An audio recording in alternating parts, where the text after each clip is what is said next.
Since the death of the High King, Skyrim has been a land divided, but no more. I have clawed my way back from obscurity and taken what is mine by birth, and so too will I do the same to Skyrim. Though many say that Skyrim is for the Nords, they will have to settle for a half-elf, or if these would-be kings and queens will not settle their squabbles and reunite this once proud land, then I will do it for them.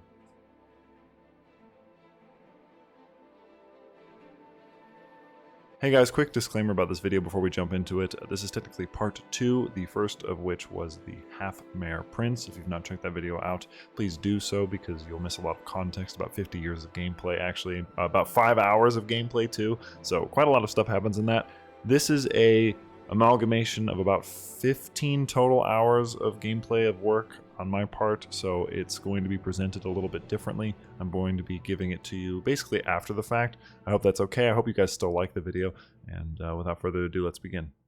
So while this is going, I'm just going to continue that disclaimer a little bit. The reason I decided to do this video like this was mostly just because I could not figure out a way where I would make this not into a giant, like, super long series, and I did not want to record myself talking for like 15 hours. So I basically just went in here, decided to actually just play on my own, and then would give you the highlights. So that's kind of what I'm going to be doing from here on. I'm basically just going to be telling you about the major events that happened throughout the world, and some small ones too. I've done this before with games like Mountain Blade, Bannerlord, and stuff like that, so hopefully I can translate that format to this, and I hope that you enjoy it. So the first thing I started looking at was the Kingdom of the Reach over here by Hoffinger, because I knew I wasn't going to be able to take them on quickly or like right away, and so I basically wanted to start bringing these people into the fold and then move my way down to Falkreath, because you get the Casus Belli where you can expel monsters for like 100 prestige. So I pretty much spent most of this early run just coming down here into the Reach and just taking over lands from all of these little clans that are over here. Eventually I do end up hybridizing. You'll see that when that pops up. But this was a huge chunk of probably like the first couple, like first hour or so. But unfortunately for me, as soon as this war started, I lost my only daughter in this battle, and I just could not believe it. This dude is so cursed. All of his children just keep dying. I have no idea how this man has an heir. I have no idea how his heir isn't dead. It is unbelievable how many of this dude's children have died. Speaking of, my man's thinking about his dead son right now. He's just got so many dead children, he's probably thinking about one of them at all times. It would be impossible not to. Moved my way up north to attack this other clan. As you can see, I got a bunch of extra territories, but I'm obviously just going to give those away as they come up, messing around with the throne room here as well. And somewhere along the way, I actually ended up losing the right side of my territory to Hoffinger. So there was a death and a succession, and I lost the entire right side of my region, which was really annoying, but you know, these things happen. I probably wasn't paying attention to something. This gets reintegrated later, but I did not like the way this looked, and I kept staring at it for a long time trying to figure out how I could get this to fix itself. For now, though, I decided to continue taking over the rest of the Reach, or at least the major aspects of the Reach, so that I could eventually make the Kingdom of the Reach. That was sort of my next goal, just to try to get as many territories as possible so that we could try and make the Empire title of Western Skyrim. It's a lot of, I think it's like 85 counties, so a lot of work cut out for me here. And I never deviate from the martial tree either. I pretty much stayed in this the entire time. I got all the way down the Overseer, the Strategist, and then partly down the Plunderer tree. Plunderer will come later, and I'll show you when that pops up, but I wanted to be able to raid, because I felt like it'd be appropriate for a Nordic half-elf adventurer who's now a king to be able to raid still. I feel like it would just be in his DNA. So that'll come up a little bit. I didn't do it nearly as much as I would have liked to. I did think about challenging this lady to a fight, the one who had killed my daughter, but I thought better of it because it's not to the death, so it doesn't even matter. A good chunk of this run was also dedicated to, as with anybody's run, you know, when you make a huge territory, you have to give away titles constantly making titles, constantly giving them away to hopefully good vassals. I didn't really have any rebellions though, so I must have done an okay job, but it's unbelievable how many territories I've had to give away, like over and over and over again. I really wish I would have just been able to conquer people and not have to take all their land, but you know, what are you gonna do? They get pretty pissed when you take them over without taking their title. So my character is now allied to the Kingdom of Whiterun. My would-be wife became 16, or turned 16, became 16, you know what I mean? So she is now officially my wife, and we can have children. I don't remember how many children this dude has. It's a lot, but Whiterun being my allies is huge for me. She's also the heir to the throne, if I'm not mistaken, so that comes in really handy later. And then I decided to do a quick little holy war on these Falkreath characters. This sort of, or eventually will fracture up this kingdom once we get rid of this guy, but I pretty much made my way through Falkreath without issue. Not much to tell for that, really. Surprisingly, no Orcish rebellions at all. You would think that something like that would come up, but they pretty much just took it without a fight for the most part. I messed around with his look a little bit because my character's still maimed, and I thought that he looked a little better with just this glass helmet and golden nose combo. I think it's kind of spiffy. I just really didn't like how weird his ears were looking in the maimed. I didn't realize that he did look different until I went to load an earlier save, and then I saw his face. So yeah, he does look different. Your face looks different. You can take the mask off, but it's like it's smaller. I don't know, probably to fit inside the mask. One thing that was unfortunate is while I was attacking Falkreath, I actually ended up getting invaded by the Queen of, I think, Huffinger, so the queen directly to the north. She wanted to take some of my territory. I had to call in a few allies for this. This one is really precarious, and if I'm not mistaken, this one also triggered a rebellion to start. I think the only one that ever happened while I was playing. So this was the only major point that I had a lot of issues in this run, where I was just having to fight like on 3 fronts, but I'm pretty sure this Orcish one ended without issue. In fact, it ended immediately after that battle, so that one was fine. And then I headed up north. I might be wrong about that rebellion. I actually can't remember because I'm literally watching this in real time, the same as you. And this was a little scary because she was definitely stronger than me. So a lot of dancing, a lot of waiting near the border. I had pretty much my whole force up here, and I just had to kind of wait her out to try to see if they would divide up, because as you can see, I'd get absolutely annihilated otherwise.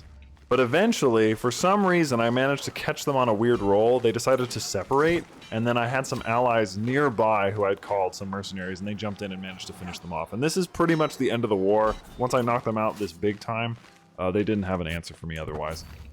This is also around the time that I ended up getting the pillage perk so that we can now go raiding. Again, though, I don't do it nearly as much as I wish I could have. One time, I didn't get to do it because I got attacked by the Kingdom of Cyrodiil to the south when I was about to go on a major raid, which is a huge disappointment. That'll happen later on in the video, but I'm still mad about it, so I'm mentioning it now. Getting towards the end of the war here, pretty much just held my own. Wasn't too difficult, like I said. Once we won that first major battle, which I've told you guys many times, once you win one major battle, you're pretty much set for the rest of that war, unless they call in a bunch of mercenaries. Although I wasn't sure I'd be able to face them head on, like head on, I still managed to win this one fairly handily. Which happens right here. And this is a big war, so I showed you most of this one, because they also had to pay me a pretty decent amount. And this helped me start turning my fortunes around because I had some money. As you can see, my character is really stressed, but managed to take this back. And I think this also got rid of the title claims that they had on my territory. And I did then turn around almost immediately and attack them again for my claims, which you can see right here. I wanted to take back that western half because I really didn't want that to be... I didn't want to be surrounded by them, was basically the main thing. I didn't like that I had them on all my fronts, basically. And since I had just beaten them down, I figured it'd be the perfect time. Plus, they have a new ruler, so, you know, maybe they have bad legitimacy, might cause some rebellions within their territory, and it would give me an easier victory. Like I said, though, the only unfortunate thing is that I had this rebellion crop up immediately as I started this war, which made me feel really stupid because they're quite strong. I actually tried to send some people down here to do it for me, and they got annihilated. So I eventually will have to turn and face that directly, but I need to first call in some allies and then consolidate myself a little bit up here, maybe give myself a stronger position so that if I leave the war front for a second, I won't get absolutely destroyed and all my stuff gets taken back. So just basically sieging a couple things, taking down some of their forces, and then turning around. So after this victory, winning this banner, I felt like it was a good time. I think this might not even have been too long after what I just showed you. Then I ended up turning around. And the battle down here was not difficult. Fighting rebels is always easy. It just goes quick. I was just worried because they had a pretty strong force, and they did have some men-at-arms, which is unusual, I feel like, for rebels. But the Reach folk, shockingly, out of everybody, this is the only rebellion that I ever fought. And I feel like that's really significant in a 15-hour gameplay that's mostly about conquering other territories and cultures. I think the big benefit that I had is I never switched my faith. So I stayed I think the Nedic or Nordic faith. I think if I had been something else, they probably would have been more inclined, but culturally, I was fine, surprisingly. And while that war was going on, I actually got the option to hybridize, like I said earlier, the Reach and the Nordic peoples, and I decided to call them the Karth men, and I made this like a green color. Embarrassingly, I've only ever done this hybridization thing like one other time, I think, ever across any of my runs, so I don't know if I even did a good job. It probably wasn't even a good idea because you get pretty much no innovations, but I thought it'd be cool to have my own hybrid culture. So I decided to do it anyway. I think it makes sense though. I'm a big fan of the Reach in general. Like, I like their cultural isms. I like their rugged areas. I like their lush, fertile fields, and I also just like the Nordic culture too. So I think that the hybridization of those as a sort of adventurer, rugged character who's had to basically pull himself up by the bootstraps, it fits thematically, you know. And then obviously you have the Carthman hybridization screen that pops up once you're done, and you can see my Carthman culture over there on the left. They got like Gifted Conquerors, Children of the Sky, Headhunters, Wild Mage. I think one of them is Hit and Run, and then I can't remember the other one for the Tenants. It was okay. It's nothing amazing. It got the job done, really. And this war actually took quite a while. I want to say it was maybe like 5 years, and this is the conclusion right here. Yeah, this one was about 5-6 years, I think is what that says. It's really small on my screen, so don't hate on me. I'm not gonna zoom in. I don't care. So we took back the western half. A lot of territories to give away. Like I said, when you're conquering, it's something you got to do. And I ended up kind of chilling for a while, surprisingly. I did not go to war for a bit, so I decided that I would just go on a raid in Whiterun because my wife's mother actually died, so she was not the heir, it was her brother. And I think once her brother dies, she ends up taking the throne. But for now, all of this is free reign. So, you know, raid away. This is one of the only raids that I ever did. And it went pretty well, you know. I mean, all things considered. He never really turned around because he was at war, and I think that's why I ended up attacking him, because I knew that he'd be distracted. Slowly working on increasing my court amenities. It's something that I always like to do. I just like to be strong. I was surprised that the court language was Nordic because I'm pretty sure our culture speaks Reach. I'm like almost positive they do, so I was confused by that, which is why I checked the map real fast. But I think it's because most of my subjects speak Nordic, so that's like the general. As you can see, Hjalmarch is grown quite significantly. It takes up most of the Reach, as well as, I think it actually takes up almost all of the Reach, as well as, you know, Haffinger. The High Kingdom, it takes, what does that say, 75? So it's quite big. I might not say 75. I can't see it. It's too small. I mean, again, I'm not going to zoom in. I don't care. But, oh, this is what I did. Okay, so see, I forgot. So I decided that I was going to go to war for Whiterun for my wife's claim because, you know, she's now not in line and she just has like this press claim on it. So that is something that will come up. I don't believe it's now. I believe that's after the raid, but it's pretty soon. Okay, I remember now. So I decided to actually take over Falkreath first, like to go and start continuing down that way and take up, I'm pretty sure, the bulk of it before I decided to move north. Basically have them surrounded on that southern half. And they were so easy. So the big bulk of the Falkreath forces, I think, is who I'm attacking right now. They're not very strong. So this was, again, another easy war. And wouldn't you know it, I was wrong again, because I'm pretty certain that I declare war on this dude to the north before I continue on with Falkreath. This just goes to show how much I've already forgotten.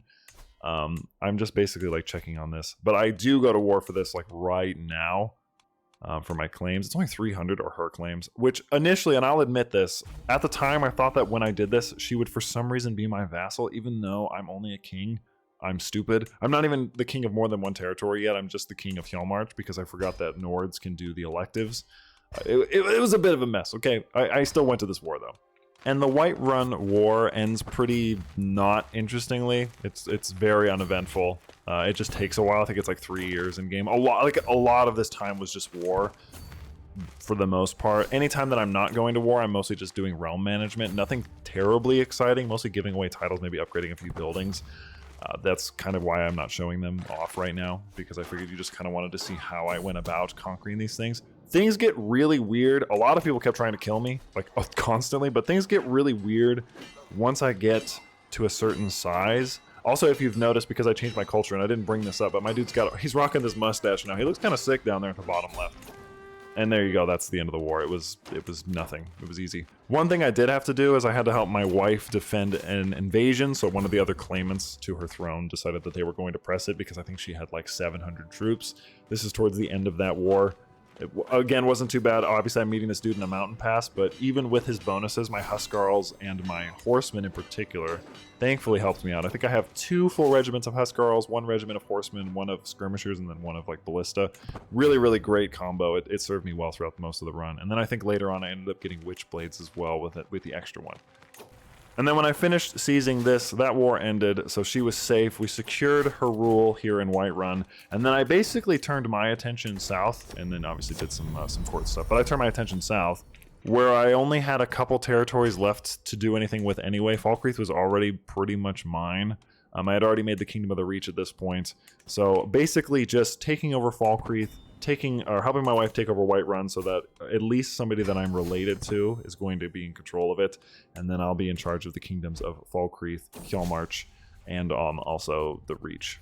One of the rare times that I actually left Skyrim, because most of this run, I mean, besides the initial run, I decided to do some raiding over here, and I think this might be Cyrodiil, this might be Hammerfall.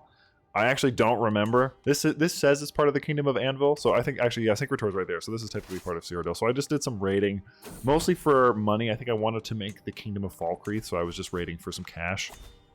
And that's actually exactly what I did. And then I added the succession law because I have so much prestige coming in where I could do the elective, and then I could just have my son Yoland, who was my main heir, the only one of my sons that really lived, and I just made him my heir for everything, including the empire that I make eventually. But now I have the Kingdom of the Reach, the Kingdom of Hjalmarch, and I have the Kingdom of Falkreath. And the Kingdom of Whiterun technically too, even though it's not in my direct domain yet. And then one of the more bizarre things that happens in this run happened while I was attacking Helgen. I had a dream from Vermina, which I've never had this happen in EK2. I know that you can become a champion of somebody, but I ended up becoming the champion of Vermina, and so I got I think it's the Skull of Corruption. Yeah, it's the Skull of Corruption. So this weapon basically lets you make a copy of a prisoner, and you basically force them to duel themselves. It's crazy. I did try to see if there was a model for it, but there's no dice. There's no model, unfortunately. And then just to clarify, in case you're wondering, you can end up devoting yourself to your Daedric Prince that you're the champion of. I don't end up doing that. I do end up sleeping with randos every once in a while because my dude's horny. What are you going to do? It happens to the best of us, right? But once the south is secure, I pretty much realized that I didn't have a lot of territory left. And for some reason, I thought that once I achieved Living Legend, I might be able to go to war like for a kingdom title. That is not true. But you can go to war for all of your claims, basically, like all your de jure lands if you have Living Legend, which is what I wanted because I wanted to just take up the rest of what is my de jure. And so to do that, I initially went on a hunt, as one does. I'm also at war right now with one of my vassals because I decided that since they were going to lose realm or lose land when they died, that I was just going to take it from them. This guy, he rules with an iron fist, and I want to talk a little bit about that since we just have sort of a lull here. I had mentioned on my Discord that I was going to do this with the half mare, and they had suggested that this would never work as the half mare because Nords would never accept like an elf as their ruler. But I think that that's not true. If this was like a half elf who was from a dynasty that were already rulers, even if he was a bastard, if he proved to them that he was properly Nordic, like he worships Norse gods, he's properly strong, he's taking things by the sword in the Nord way, I feel like it would be fine. I know that half-breeds are not like canon, so you obviously, get over it. But I feel like people would be like, okay, well, this guy's clearly, he's capable. Like, he might actually end up being the High King. Like, I'd back him at the very least. And then just doing a little bit of raiding up here in Winterhold to try to get a little more prestige so that I can get up to the Living Legend. But again, I realized way after the fact that that is not how that works. Also, if you saw that legacy about the king, there's a bunch of new court position jobs that they have, which I think are fantastic, by the way. This really let me try them out, and I highly recommend them. They're really good. Moving my way down the Plunderer tree, like I said, I got about, I think, almost the whole way down that. Finished the Strategist tree. But yeah, just going on a nice little raid. And then I did end up accepting this because I'm greedy, and I was like, well, no, I mean, a truce is a truce, right? Might as well take it. And along the way, of course, I ended up getting the Living Legend, so I decided to go to war with Hoffinger for my realm, or for, my de jure lands. Not really much to say about that one. They put up pretty much no fight at all. It was honestly kind of pathetic. And then I also ended up taking some areas here in the Kingdom of the Reach, because somebody had basically made the Reach title, and then I ended up taking Markarth for my own as well because they broke away somehow while I was doing that. So beat Hoffinger, took over the Kingdom of the Reach that somebody had made under my nose. Somehow it was very weird. Probably somebody died and they passed it along. And then took Markarth and ended up basically taking all of the territory that I could take. And so once I got to this point, I was trying to figure out, what do I do? Because I don't have anywhere that I can expand to. I need to make the Empire of Western Skyrim. Hoffinger is probably the best bet, but I am not going to get a Casus Belli that's going to let me take over all of that. I would basically have to just wait and get claims on them, and I did not want to do that because that would take an age. And so I hopped in the console, unfortunately. And so while there, the two things that I did is I ended up taking the Kingdom of Whiterun, and I headcanon this like my wife basically abdicated on my behalf and gave me the kingdom like for my own, because, you know, I'm already her husband, and she's like, well, you know, it's going to go to one of our kids anyway. I'm going to give this to you. I will lay down my crown for you, my husband. Probably not something a Nord woman would do, I'm going to fully admit. And then also after much, as you can see by the text, after much battle, I ended up getting this to switch, but I wanted to make Markarth my new capital because, you know, I feel like we're properly reached now. This does not stay this way for very long. Also, as you can see on the bottom left, I removed his maimed trait, and then I also gave him this cool new beard. He looks pretty sick, in my opinion. I think he looks fabulous, actually. And this is how he remains for the rest of the run. I just thought that since he's the champion of Ramina, maybe to try to coax him to convert, she would cure him. And then I'm just checking out things in the debug here, but I don't end up doing anything else. This is the only thing that I really do as far as that goes. It's basically just giving myself Whiterun, fixing my face, and then making Markarth my capital. So an Empire title costs about 1,000 gold. I only have 200, so I realize that I'm going to need to go on a pretty epic raid. I end up making friends with the King of Bruma, and this is a big thing. This is actually a huge thing, and it's really weird because this has never happened to me, and I will bring it up as it comes.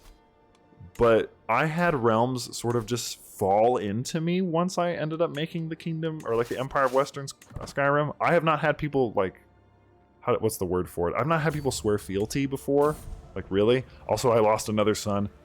I'm literally just, I didn't even plan for this to show up in the video. This just shows, I mean, this dude has lost so many children. It's an unbelievable amount of kids. Like, so many of this dude's kids have died. I think he had like 15, and probably like half of them died. So I basically went on like the mother of all raids, was just really going around, just grabbing raid loot. I also ended up capturing quite a lot of people, as you can see by the top, that I have about 1,000 gold already. Most of that is just from capturing people, raiding. Really effective. I'm a huge fan of raiding. This is why I'm so excited for cons. I decided that I was going to exchange hostages also with Bruma, with my friend, even though I felt like him as being my friend would be fine. I also allied myself to him later on anyway. But I felt like for now it would just give me some extra prestige, I think, and piety. So working my way through, about to finish up my raid. And then when I came home, you know, the beautiful little Viking trait ended up coming to me as well, which felt really nice. This guy's got a lot of different traits. So with over 1,000 gold, about, what does it say, like 1,300, I'm firmly able to make this new title. So I am now an emperor. The High Kingdom of Western Skyrim is mine.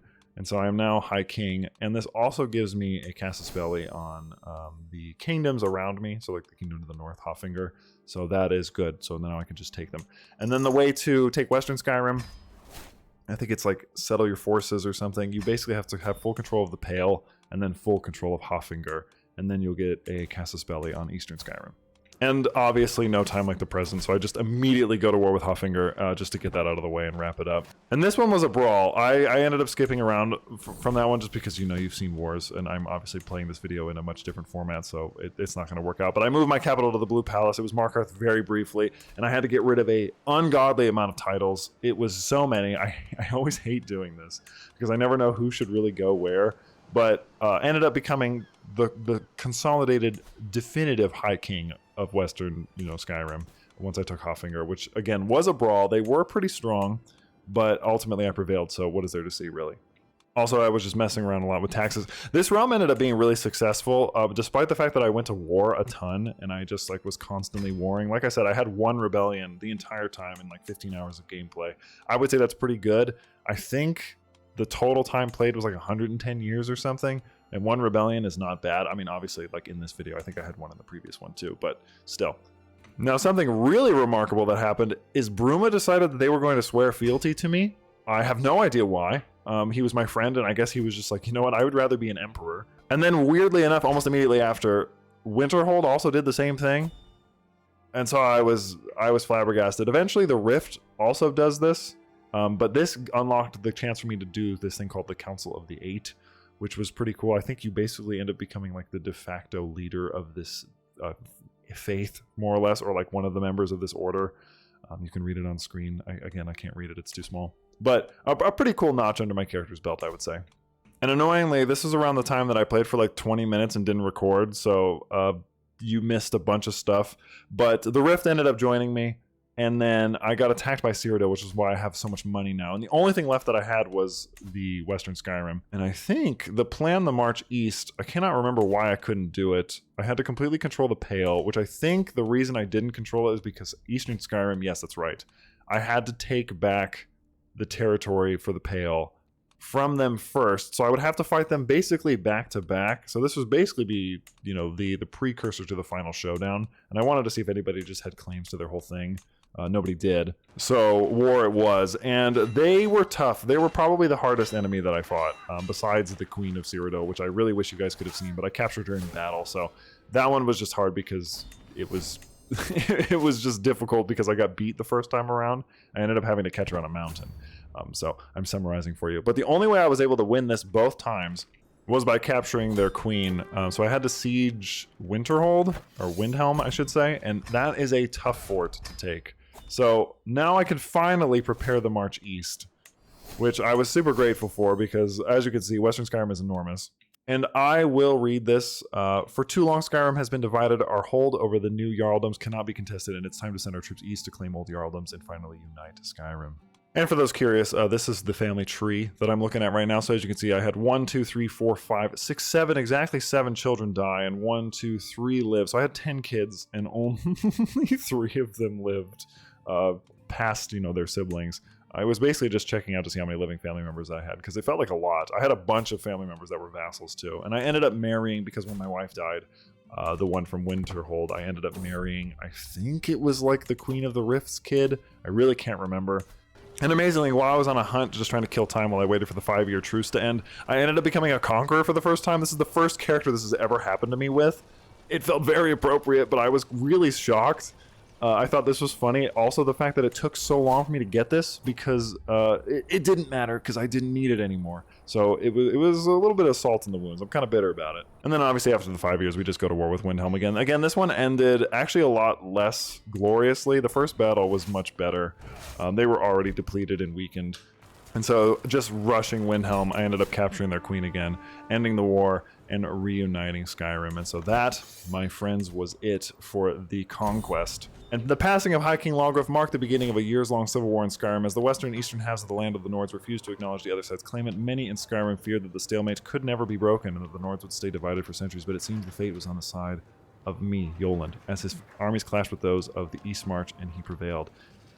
The balance of power in Skyrim has shifted, as the Jarls in the west now hold the crown of the north. And so the Empire of the West and the East were destroyed, and I have become the High King of Skyrim, or Marwyr. And I think it's called Marwyr because I'm technically a Reach person, like a Nordic, or it could be because I'm an elf. I actually don't know why it was called this. I ended up changing it later.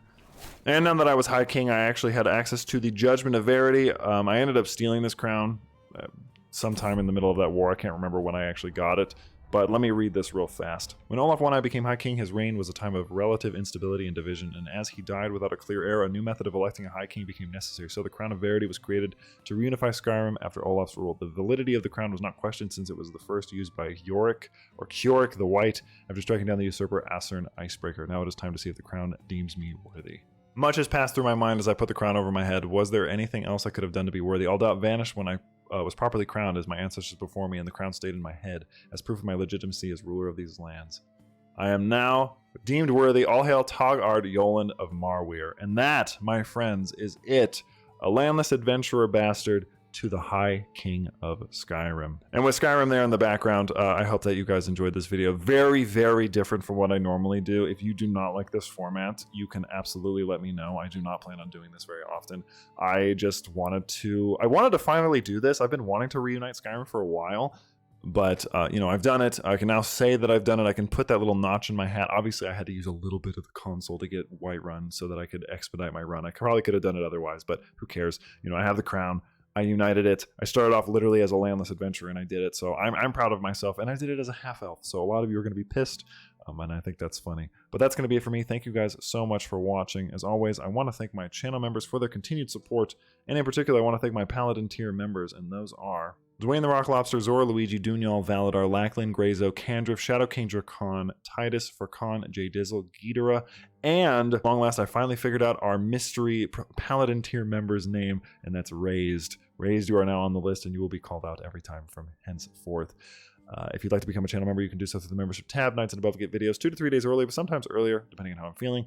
And yeah, that's it for me. I hope you guys like this video. If you didn't, that's totally okay. But it's always fun to jump in here in Elder Kings 2, and I've really needed to do a Skyrim run for a long time. You guys have been asking me for it for probably for years, and so I've done it. You're welcome. There we go. As always, I'm Soul, and I will happily see you in the next one.